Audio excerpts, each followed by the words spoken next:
Time for this week's CEO's blog, and I have John Dunsley here with me. John, it's been a really busy day. As you can see, it's a bit darker now, so it's towards the end of the day. You've been in a board meeting all day, and on the topic of the board, where are we at with the board member vacancy for Harness Racing New South Wales? Well, Amanda, it's just about finalised. The board today decided on a person who they will nominate to the Minister for Racing, Troy Grant, who will then endorse that position. Of course, there are a couple of steps that must go through between now and then, one of which is a probity check, and the other will be the fact that that person's name will need to be put before Cabinet, New South Wales Cabinet, just to ratify the post. But we're very close now.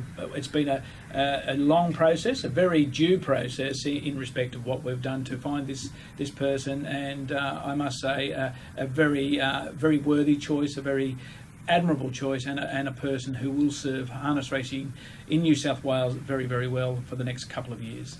So roughly, do you know how long this end of the process will take till we can name the person filling in this role?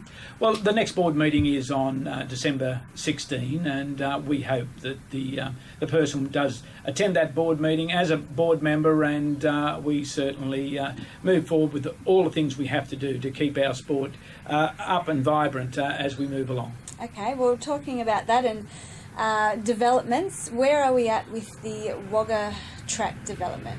The board today decided on a couple of very important things. One with the track development, and that was the appointment of the project manager, so that has been signed off.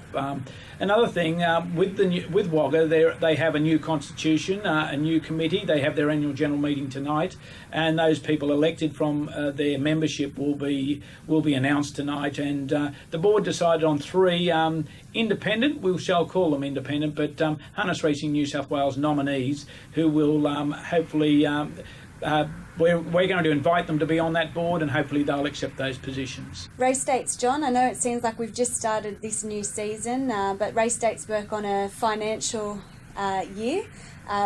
Any development when this process will begin for the next financial year? Well, it's actually started today. This morning the board received a very thorough presentation from Doug Freeman from Tabcorp, and of course we're always looking at when are the best days to race, when are the best the number of horses in a race, starting times for race meetings, all these placements, and with TAB revenue under a considerable amount of stress at the moment, we have to make sure we've got the race dates correct for next year. So on taking in that presentation from Tabcorp, we will take to the HRCC the first draft of the race dates for financial year starting July 1, 2017. That takes into consideration the submissions already received from the clubs as to when they cannot race. So a process which must be completed by February, but it will start as from tomorrow for the staff here at Harness Racing New South Wales. We do have a skeleton situation or draft plan in place, but after that hearing from the Tabcorp and where we are with wagering, we will certainly push it out now for the HRCC in early December. Okay, with that meeting with Tabcorp earlier today at the board meeting, John, was there anything of interest that they presented? Everything's of interest when Tabcorp present, because it's our revenue. It's our core business, our racing, our revenue stream. Our main revenue stream is from wagering operators. Tabcorp being the biggest, of course, a very strong partner of Harness Racing New South Wales. We have our corporate bookmakers as well, but we must ensure that we have a product that punters want to bet on. We have a product when they want to bet, and we must always adjust to whatever's happening at the time. Makes it difficult when those race dates that we're talking about now are actually 7 months before they commence. So, but it's due diligence will be carried out with this. A lot of thought will go into it.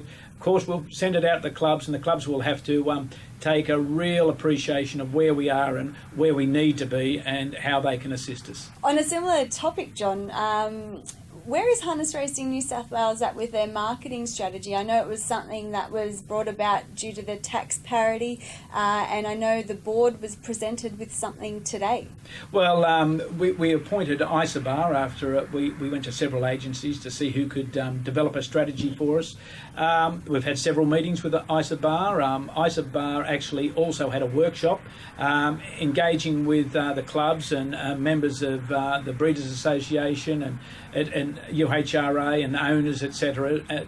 They've developed that to a point.